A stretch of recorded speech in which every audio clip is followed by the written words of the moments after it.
Well, hello, everybody.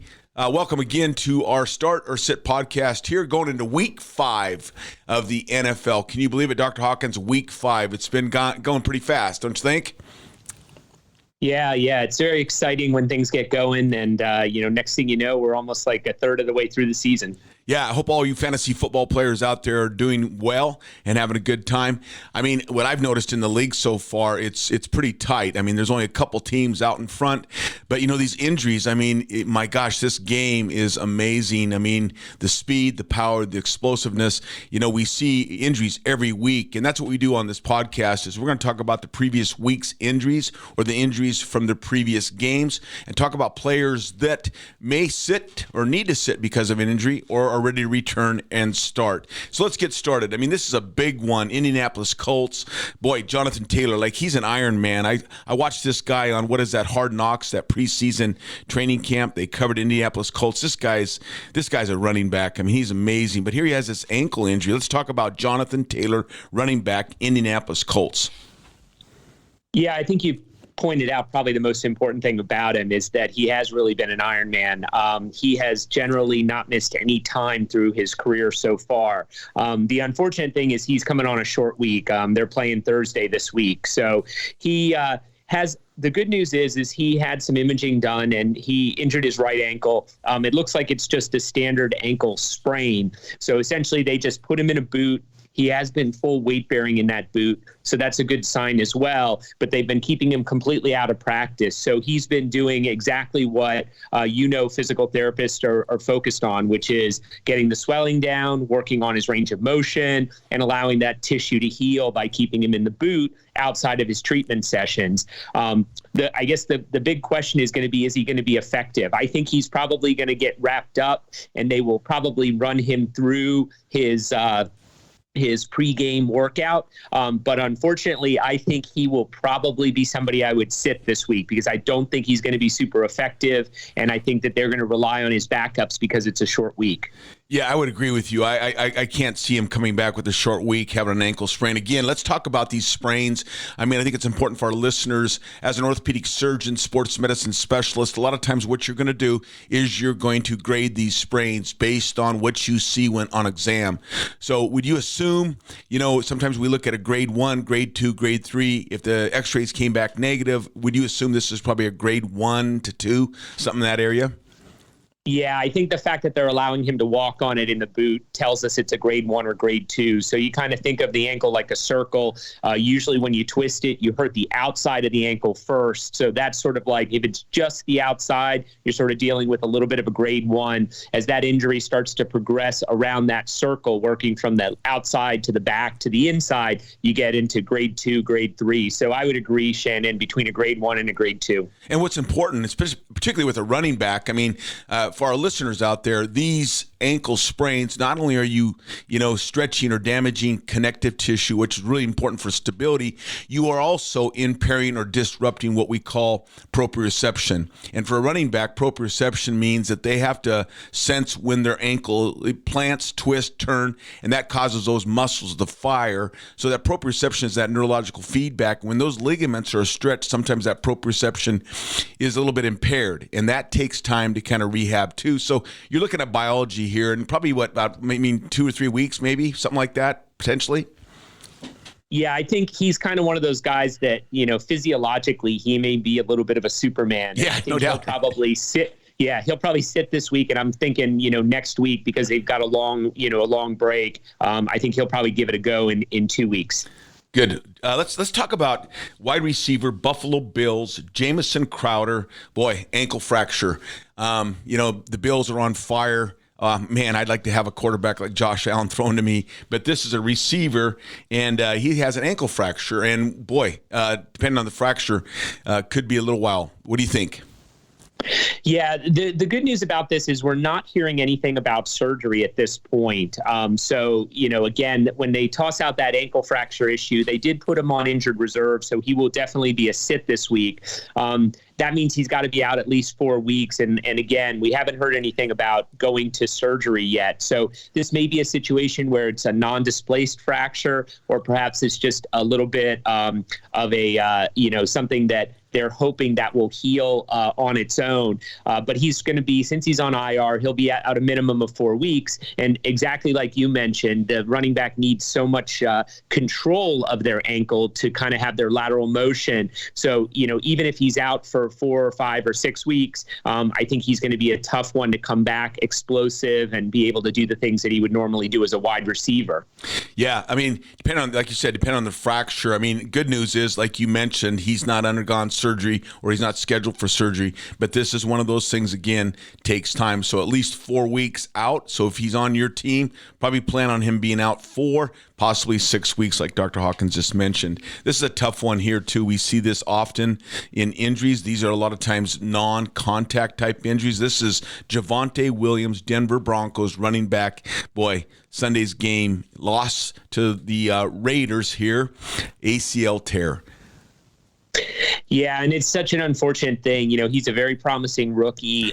They were really looking for him to be putting out a lot. And you're exactly right, Shannon. This is one of those classic sort of non-contact injuries situation, probably where he's trying to decelerate or control himself a little bit and has some rotation there. And unfortunately, the muscles didn't slow him down quick enough. So he sort of hit the guardrail like a car coming around a corner. And that's when the ligament went.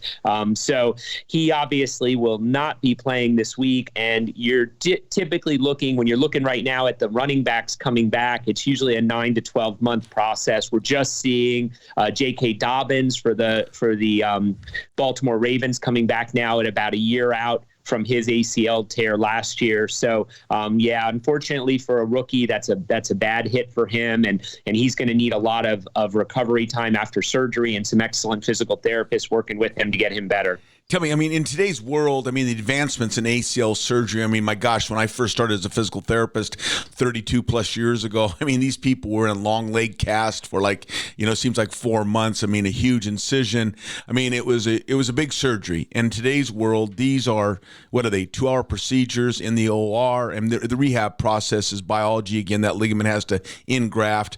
But the technology that you folks are using today is pretty impressive. Maybe just real quick, talk about maybe what he's looking at, with surgery and rehab from that standpoint. Yeah, so like you said, the way to fix the graft or the ligament back to the bones has come quite a long way. So we can do it much less invasive. And so obviously that causes less of that need to do things like immobilize afterwards, and those things that then lead to atrophy, which takes longer to recover from. In his situation specifically, what we're seeing is there's always a pendulum. And like you mentioned, over years, you see things swing back and forth. We do see people coming back quick. I think it's Michael Gallup we talked about a couple of weeks ago, right, coming back. He's coming back like 6-7 months out from ACL surgery. But on the flip side, you got a running back, like I said, J.K. Dobbins taking a full year. So there's some debate about, can you come back because the graft is strong and you are strong, but is there some kind of biology, just like you mentioned with the other injuries? Is there a biology that it might be better to wait a little longer, sort of like letting the glue set fully, before you return? So, I think it's very position specific and doctor specific.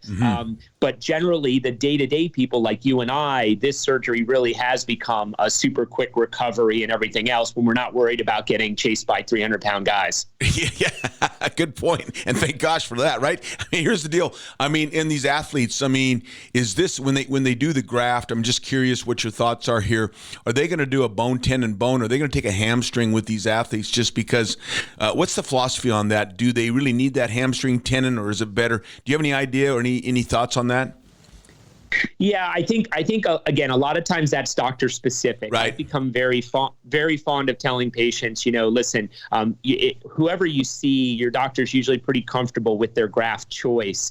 In the NFL, I think patellar tendon is still probably about 75% of them, and that's based on the idea that they like the idea that you can have a metal screw in the knee that can kind of hold the bone to the bone, because that graft, you can have bone on either side of of it. The downside is the rehab can sometimes be complicated by taking part of your extensor mechanism, the patellar tendon in the front of the knee. And that makes it hard sometimes to come back. When you look at hamstrings or other soft tissue grafts, the other one that's kind of coming into vogue a little bit is doing quad tendons.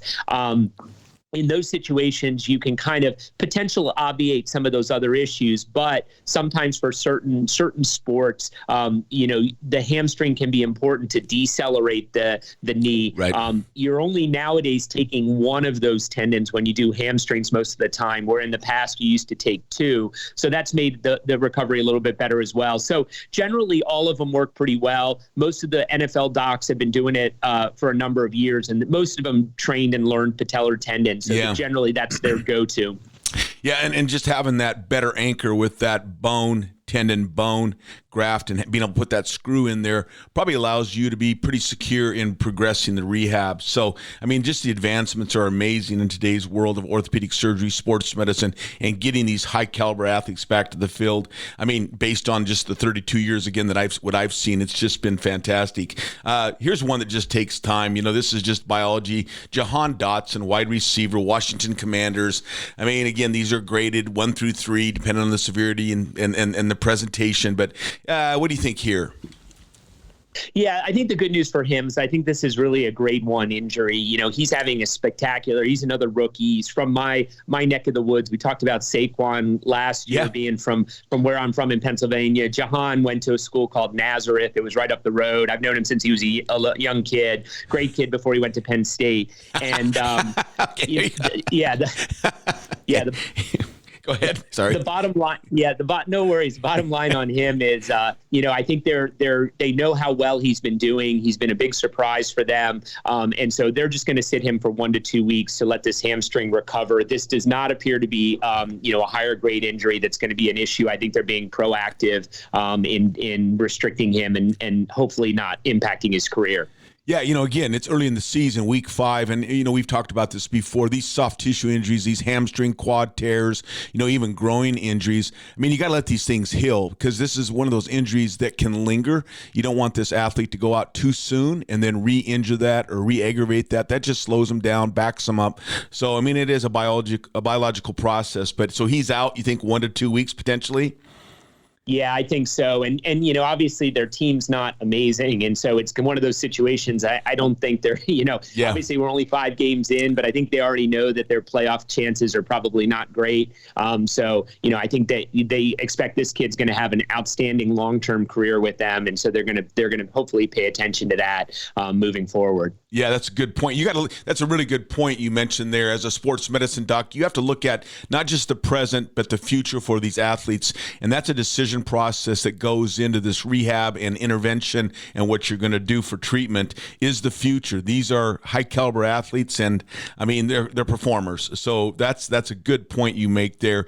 Hey, we've seen week 5. I don't know how many quarterbacks have we seen go down this year. I mean, it's just been every week 1 or 2 are hurt. I think there's one team that's down to 3rd string right now looking for a free agent. But Daniel Jones, I mean, I think New York's looking pretty good for New York Giants, right? And there he goes out. It looks like he's got a left ankle sprain. Sounds like they're doing a lot of tests on this, so maybe a significant injury here.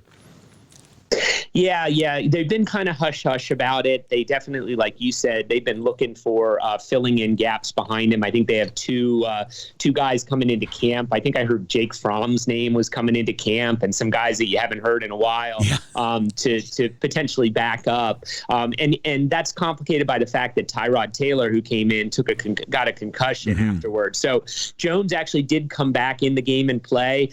So obviously they felt like he was safe enough to return.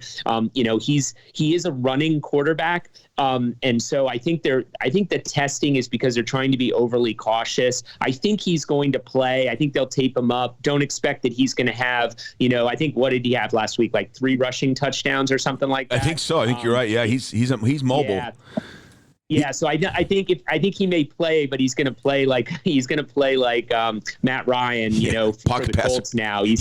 Yeah, exactly. I don't think he's going to be out of the pocket running around. But I think the idea that they've got some other guys coming in is if he shows any issues, they're gonna pull him out of the game pretty quick. So if he's your only quarterback, I think I'd play him. But I think his upside's not going to be that great for fantasy. Yeah, that's a good point. He is a mobile quarterback. We've covered the latest injuries in the NFL last week, week 4, going into week 5. We'll be back next Wednesday doing this same podcast. You can listen to it. And we would always like to get input. If you want to contact us, you can go to irgpt.com with any questions. We'll answer those. Dr. Hawkins, thank you so much for your time. Great information. Looking forward to next week and really enjoying this season. With the league looks tight this year. We're going to see who comes out in front here. So thank you. Sounds great, Shannon. Have a good day.